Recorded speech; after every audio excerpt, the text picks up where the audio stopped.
സ്ക്രീനിൽ കാണുന്നത് പോലെ മൈക്രോസോഫ്റ്റ് വേർഡ് ഉപയോഗിച്ച് ലെറ്റർ ഹെഡ് അഥവാ ലെറ്റർ പാഡ് എങ്ങനെയാണ് ക്രിയേറ്റ് ചെയ്യുന്നത് എന്ന് ഈ ഒരു വീഡിയോയിൽ നമുക്ക് നോക്കാം. പി സിയിൽ ഈ ഒരു ഭാഗത്ത് വേർഡ് എന്ന് ടൈപ്പ് ചെയ്തു. ഡിസ്പ്ലേ ചെയ്യുന്ന മൈക്രോസോഫ്റ്റ് വേർഡ് സെലക്ട് ചെയ്തു. ഓപ്പണായി വന്ന ഈ ഒരു ഭാഗത്ത് ബ്ലാങ്ക് ഡോക്യുമെൻ്റ് എന്നുള്ളത് സെലക്ട് ചെയ്തു. പേജ് സൈസ് സെലക്ട് ചെയ്യുന്നതിന് വേണ്ടി ലേഔട്ട് എന്നുള്ളത് സെലക്ട് ചെയ്തു. ശേഷം സൈസ് എന്നുള്ള ഈ ഒരു ഭാഗം സെലക്ട് ചെയ്തു. താഴെ ഡിസ്പ്ലേ ചെയ്യുന്ന A4 എന്നുള്ളത് സെലക്ട് ചെയ്തു. അതിനുശേഷം ഇൻസേർട്ട് എന്നുള്ളത് സെലക്ട് ചെയ്തു. ഷേപ്സ് എന്ന് കാണുന്ന ഈ ഒരു ഭാഗം സെലക്ട് ചെയ്ത് താഴെ ഡിസ്പ്ലേ ചെയ്യുന്ന ഈ ഒരു സ്ക്വയർ റെക്റ്റാങ്കിൾ സെലക്ട് ചെയ്തു. അതിനുശേഷം ഈ ഒരു ഭാഗത്തായി റെക്റ്റാങ്കിൾ ഷേപ്പ് ഞാൻ ഡ്രോ ചെയ്തു. ഷേപ്പ് ഫോർമാറ്റ് എന്ന ഈ ഒരു ഭാഗം സെലക്ട് ചെയ്ത് എഡിറ്റ് പോയിൻറ്റ്സ് എന്നുള്ളത് സെലക്ട് ചെയ്തു. അതിനുശേഷം ഈ ഒരു ഷേപ്പിൻ്റെ കോർണർ ഭാഗത്ത് കാണുന്ന ഈ ഒരു പോയിൻ്റ് ഞാൻ മുകളിലേക്ക് മൂവ് ചെയ്തു. ശേഷം എനിക്ക് വേണ്ട രീതിയിൽ ഈ ഒരു ഷേപ്പ് ഞാൻ ഡിസൈൻ ചെയ്യുന്നുണ്ട്.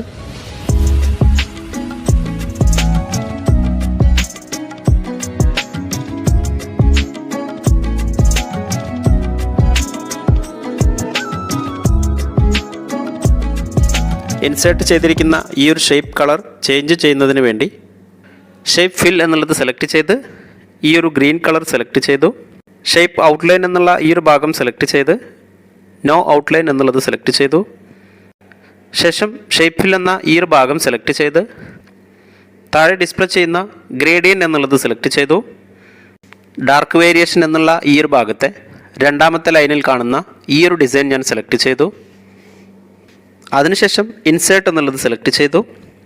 ഷേപ്സ് എന്നുള്ള ഈ ഒരു ഭാഗത്ത് സെലക്ട് ചെയ്ത് താഴെ ഡിസ്പ്ലേ ചെയ്യുന്ന ടെക്സ്റ്റ് ബോക്സ് എന്നുള്ളത് സെലക്ട് ചെയ്തു.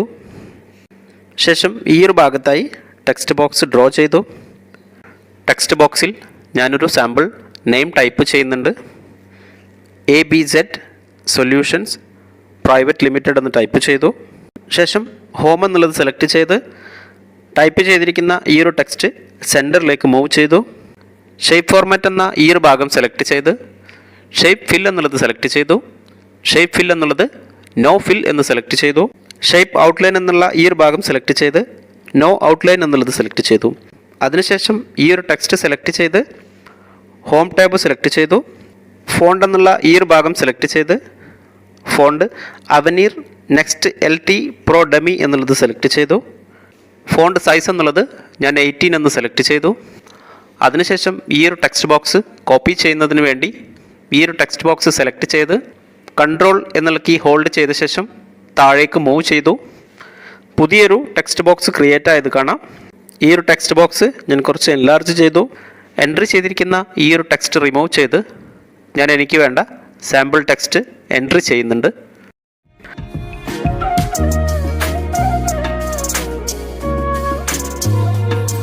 ശേഷം ഈ ഒരു ടെക്സ്റ്റ് എല്ലാം സെലക്ട് ചെയ്ത് ടെക്സ്റ്റ് സൈസ് എന്നുള്ളത് 12 എന്ന് സെലക്ട് ചെയ്തു.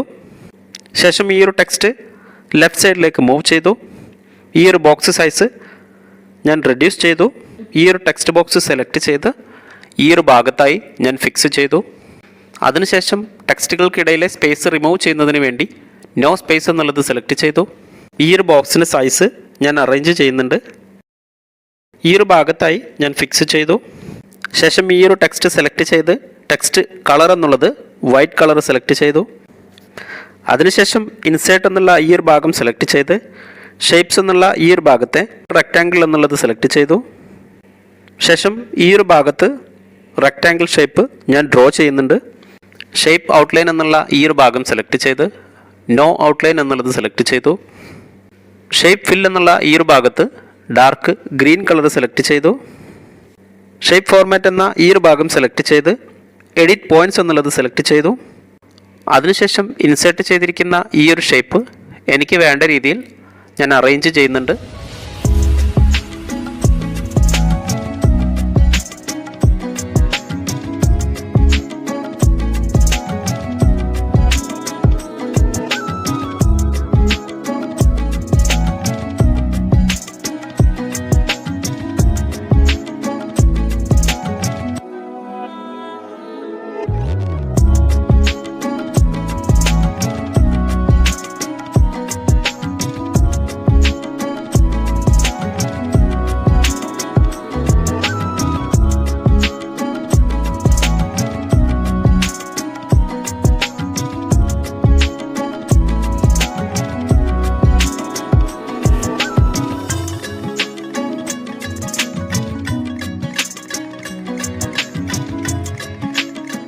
ഈ ഒരു ഭാഗത്തായി കമ്പനിയുടെ ലോഗോ ഇൻസേർട്ട് ചെയ്യാം.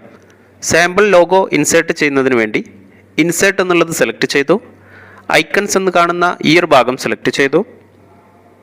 സ്റ്റോക്ക് ഇമേജസ് എന്നുള്ള ഈ ഒരു വിൻഡോയിൽ താഴെ ഡിസ്പ്ലേ ചെയ്യുന്ന ഈ ഒരു ഐക്കൺ സെലക്ട് ചെയ്ത് താഴെ ഇൻസേർട്ട് എന്നുള്ളത് സെലക്ട് ചെയ്തു. ഇൻസേർട്ടായി വന്ന ഈ ഒരു ഐക്കൺ കുറച്ച് റെഡ്യൂസ് ചെയ്തു. ഈ ഒരു ഐക്കൺ റൈറ്റ് ബട്ടൺ ക്ലിക്ക് ചെയ്ത് ലേഔട്ട് ഓപ്ഷൻ എന്നുള്ളത് സെലക്ട് ചെയ്തു. ഏറ്റവും താഴ്ഭാഗത്ത് കാണുന്ന ഈ ഒരു പാറ്റേൺ സെലക്ട് ചെയ്തു. അതിനുശേഷം ഈ ഒരു ഐക്കൺ ഞാൻ മുകൾ ഭാഗത്തേക്ക് മൂവ് ചെയ്തു. ഐക്കണിൻ്റെ സൈസ് കുറച്ച് റെഡ്യൂസ് ചെയ്തു. ഗ്രാഫിക് ഫോർമാറ്റ് എന്ന ഈ ഒരു ഭാഗം സെലക്ട് ചെയ്ത് ഗ്രാഫിക് ഫിൽ എന്നുള്ള ഭാഗത്ത് വൈറ്റ് കളർ സെലക്ട് ചെയ്തു. അതിനുശേഷം വാട്ടർമാർക്ക് ഇൻസേർട്ട് ചെയ്യുന്നതിന് വേണ്ടി ഡിസൈൻ എന്ന് കാണുന്ന ഈ ഒരു ഭാഗം സെലക്ട് ചെയ്തു. ഈ ഒരു ഭാഗത്ത് കാണുന്ന വാട്ടർമാർക്ക് എന്നുള്ളത് സെലക്ട് ചെയ്തു. താഴെ ഡിസ്പ്ലേ ചെയ്യുന്ന കസ്റ്റം വാട്ടർമാർക്ക് എന്നുള്ളത് സെലക്ട് ചെയ്തു. ഓപ്പണായി വന്ന പ്രിൻറ്റഡ് വാട്ടർമാർക്ക് എന്ന ഈ ഒരു വിൻഡോയിൽ പിക്ചർ വാട്ടർമാർക്ക് എന്നുള്ളത് സെലക്ട് ചെയ്തു. ശേഷം സെലക്ട് പിക്ചർ എന്നുള്ളത് സെലക്ട് ചെയ്തു. ഇൻസേർട്ട് പിക്ചർ എന്ന ഈ ഒരു വിൻഡോയിൽ ഫ്രം എ ഫയൽ എന്നുള്ളത് സെലക്ട് ചെയ്തു. ഓൾറെഡി സേവ് ചെയ്തു വച്ചിരിക്കുന്ന ഈ ഒരു വാട്ടർമാർക്ക് ഞാൻ സെലക്ട് ചെയ്തു. ലൈറ്റ് കളറിൽ ക്രിയേറ്റ് ചെയ്ത ഈ ഒരു വാട്ടർമാർക്കിൽ വാഷ് ഔട്ട് റിമൂവ് ചെയ്യുന്നതിന് വേണ്ടി അൺടിക്ക് എന്നുള്ളത് സെലക്ട് ചെയ്തു. ശേഷം ഈ ഒരു വിൻഡോ ഓക്കെ എന്നുള്ളത് സെലക്ട് ചെയ്തു. ഈ ഒരു വേർഡ് ഫയലിൽ സെൻറ്റർ ഭാഗത്തായി വാട്ടർമാർക്ക് ഡിസ്പ്ലേ ചെയ്യുന്നത് കാണാം. താഴ്ഭാഗത്ത് ഒരു ഡിസൈൻ കൂടെ ക്രിയേറ്റ് ചെയ്യുന്നതിന് വേണ്ടി ഇൻസേർട്ട് എന്നുള്ളത് സെലക്ട് ചെയ്തു. ഷേപ്സ് എന്നുള്ള ഈ ഒരു ഭാഗം സെലക്ട് ചെയ്ത് റെക്റ്റാങ്കിൾ എന്നുള്ളത് സെലക്ട് ചെയ്തു. അതിനുശേഷം ഈ ഒരു ഭാഗത്തായി ഞാൻ റെക്റ്റാങ്കിൾ ഡ്രോ ചെയ്തു. ഷേപ്പ് ഫിൽ എന്നുള്ള ഈ ഒരു ഭാഗം സെലക്ട് ചെയ്ത് ഡാർക്ക് ഗ്രീൻ കളർ സെലക്ട് ചെയ്തു. ഷേപ്പ് ഔട്ട്ലൈൻ എന്നുള്ള ഈ ഒരു ഭാഗം സെലക്ട് ചെയ്ത് നോ ഔട്ട്ലൈൻ എന്നുള്ളത് സെലക്ട് ചെയ്തു. ശേഷം എഡിറ്റ് ഷേപ്പ് എന്നുള്ള ഈ ഒരു ഭാഗം സെലക്ട് ചെയ്ത് എഡിറ്റ് പോയിൻറ്റ്സ് എന്നുള്ളത് സെലക്ട് ചെയ്തു. അതിനുശേഷം ഈ ഒരു കോർണറിൽ കാണുന്ന ബ്ലാക്ക് പോയിൻ്റ് ഞാൻ സെൻറ്ററിലേക്ക് താഴ്ഭാഗത്തേക്കായി മൂവ് ചെയ്തു. ശേഷം എനിക്ക് വേണ്ട രീതിയിൽ ഈ ഒരു ഷേപ്പ് ഞാൻ ഡിസൈൻ ചെയ്യുന്നുണ്ട്.